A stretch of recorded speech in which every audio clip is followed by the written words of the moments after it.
Hello મિત્રો, કેમ છો બધા? જય માતાજી. સ્વાગત છે તમારું આજના નવા બ્લોગમાં અને આઈ હોપ કે તમે બધા મજામાં છો ને અમે પણ મજામાં છીએ. તો વાગી રહ્યા છે અત્યારે સવારના જો 6:30 અને છે ને બસ આપણે થઈ ગયા છીએ રેડી આપણા ડેઈલી રૂટીન માટે. તો ચલો જોબ પર આજે નીકળવાનું છે ફટાફટ, કારણ કે 6:30 આજે થોડી હું વહેલા છું, બાકી મારે 6:45 તો થઈ જ જાય છે.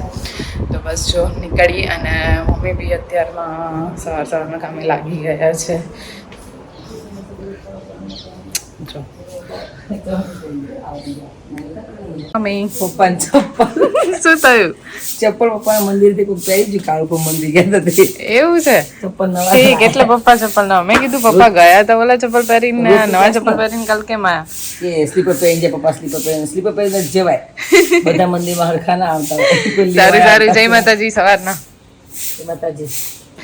અને આપણને થઈ રહી છે બહુ બધી ગરમી. બોલો, સવારમાં અત્યારે નાઈ ધોઈને સરસ મજાનો ફ્રેશ થયા હોય ને એમાં આ બધી ગરમી થાય. પણ કંઈ નહીં, અત્યારે તો મને એવું જ થાય છે ફેમિલી કે જાણે આમ એસી ચાલુ કરીને બેસી જ રહીએ.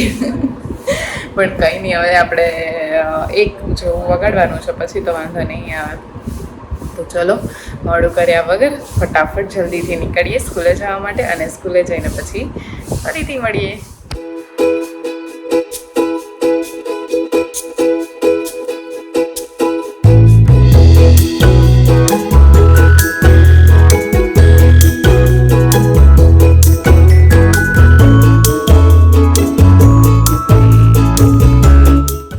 સ્કૂલેથી ડાયરેક્ટ આપણે આવી ગયા હતા અહીંયા પાર્લરમાં, અને જો હેર વોશ કરાવવાના હતા. મેં કીધું ને એક જ દિવસ આપણે સરસ મજાના સાચવવાના છે. સાચવી બી લીધા, કરાવી લીધું હેર વોશ, અને લો ડ્રાય બી કરાવી દીધું છે. હવે બસ હવે મને શાંતિ થઈ ગઈ, કારણ કે હવે છે ને ગરમી લાગે ને તો હવે આપણે શાંતિથી કહેવાય ને આમ પિનઅપ કરી શકીએ કે અથવા લૂઝર લગાવી શકાય. એટલે હવે ચિંતા નહીં તો છે ને આમ રાખીને થાકી ગઈ હતી. પણ કંઈ નહીં, જો હવે થઈ ગયા છે આપણા કમ્પ્લીટ હેર. અને હવે છે ને વાગી રહ્યો છે કંઈક સમથિંગ 1ની આજુબાજુ, અને હું હવે જઈ રહી છું આપણે ભાઈલા, કારણ કે થોડું કામ છે. પપ્પાનો ફોન આવ્યો હતો, પપ્પા ત્યાં જ છે અત્યારે. તો ચલો જઈએ હવે આપણે ભાઈલા.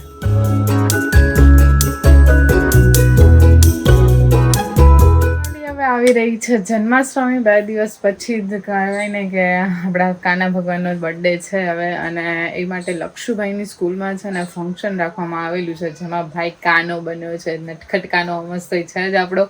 તો હવે એ માટે છે ને એના જો કે 2 થી 3 જોડી એની પાસે ઓલરેડી છે કપડાં, અને એ અહીંયા ભાઈલા હતા એટલે હું અત્યારે લેવા માટે આવી છું. પણ છે ને કહેવાય ને આડા હાથે ક્યાંક મૂકી દીધા છે, એટલે ખ્યાલ જ નથી કે કઈ જગ્યાએ છે, ઉપર નીચે કે ક્યાં છે, કઈ બેગમાં છે, કંઈ જ ખબર નથી. એટલે હવે છે ને આપણે બધું જ જોવાનું છે, ખોલીને બધી બેગ ને એ બધું, કે મળી જાય તો સારું. હવે જો ફેમિલી વરસાદ બી થઈ ગયો છે ચાલુ. દેખો વરસાદ તો આમ જો બહુ બધું આવી ગયું એટલી વારમાં, પાણી જાય. તો હમણાં સુધી તો તડકો હતો, બોલો હું ઘરે આવીને ત્યાં સુધી કંઈ પણ હતું નહીં, અને અત્યારે રેલા કાઢી નાખ્યા હો વરસાદે. તો આટલા તડકામાં અચાનક પલટો મારીને જો વરસાદ આવી ગયો છે એટલો બધો. બોલો બધો વરસાદ છે ફેમિલી ઘડીક વારમાં તો. અને મેં પાછું વિચાર્યું હતું કે આપણે છે ને આ બધું કામ પતાવીને કપડાને એવું બધું ગોતીને મેં કીધું ફટાફટ આપણે રિટર્ન બી થઈ જઈએ. તો મમ્મી છે ને એવું મને કહેતા હતા કે તું તડકામાં આવી છો ને તો થોડી વાર આરામ કરી લે એમ, અને પછી છે ને બધું ગોતજે ને એવું બધું કરજે એમ. મેં કીધું ના જલ્દીથી પતાવીને પછી રિટર્ન હું ઘરે આવું છું, ફટાફટ આવી છું, કારણ કે સાંજ પાડવી નથી. તો એ જો વરસાદ આવી ગયો એટલે મને એવું લાગે છે કે કદાચ સાંજ પડશે જ આજે.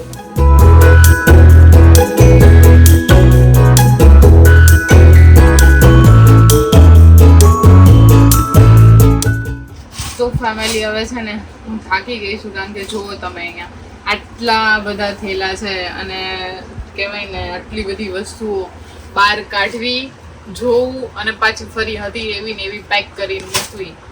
થાકી ગઈ હું તો. થોડી ઘણી જોઈ લીધી છે, અડધી હજુ બાકી છે જોવાની. ખોલીને એક વસ્તુ કાઢીને જોઉં છું. લક્ષુભાઈની વસ્તુ ક્યાંય મળતી નથી. હવે કેવી રીતે ક્યાં મુકાઈ ગઈ છે ખબર નહીં. મેં તો નથી જ મૂકી, કારણ કે યાદ જ છે મને, પણ મમ્મીથી અથવા ભાભીથી ક્યાંક મુકાઈ હોય ખબર નથી. એટલે આપણે બધું જ ખોલવું પડશે હવે.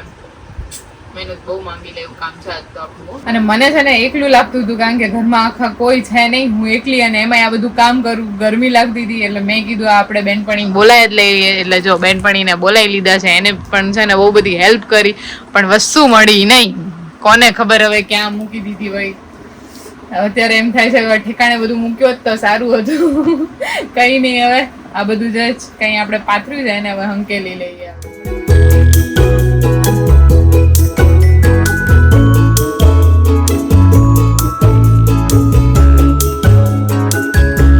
વાગી ગયા છે સાંજના 4:45 અને છે ને વરસાદ પણ રહી ગયો છે સરસ મજાનો બંધ. એટલે મેં કીધું આપણે છે ને ઘરે ભાગીએ. તો આવજો ટાટા બાય. બસ હવે આવવાનું જ છે આપણે 2 દિવસ પછી. સાતમ આઠમ કરવા માટે. હા, સાતમ આઠમ કરવા માટે આપણે આવવાનું છે અહીંયા ગામડે જ ફેમિલી. બસ હવે મમ્મીનો ફોન બી અત્યારે જ આવે. મેં કીધું હું તો નહીં આવવાની, એવું બધી વાત કરી. હવે મેં કીધું પછી છે ને એ માન્યા નહીં, એટલે આપણે સાચું કહેવું જ પડ્યું કે ભાઈ નીકળું જ છું. તો ચલો જઈએ હવે ઘરે. હું છે ને બરોબર અહીંયા બાલપરા પહોંચી છું ને મને મસ્ત મજાનો નજારો જોવા મળ્યો છે. અહીંયા જો પાછળ હું તમને દેખાડું. એ જો જાય કેટલું સુપર બધા પણ ઉડી ગયા. બોલો યાર.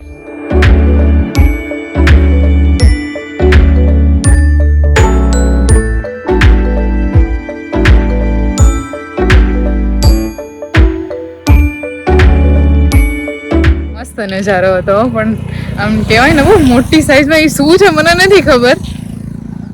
અને બરોબર મારું નજર ગયું તો હું રોડ ઉપર ઊભી રહી ગઈ તમને દેખાડવા માટે.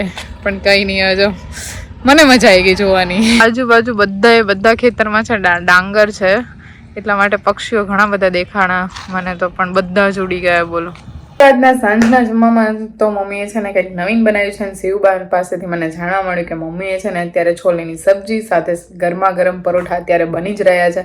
તો અને ભૂખ પણ આપણને સાથે લાગી ગઈ છે કારણ કે બપોરે કંઈ જમ્યા નહોતા અને બસ ટાઈમ થઈ ગયો છે. તો ચલો જમી લઈએ.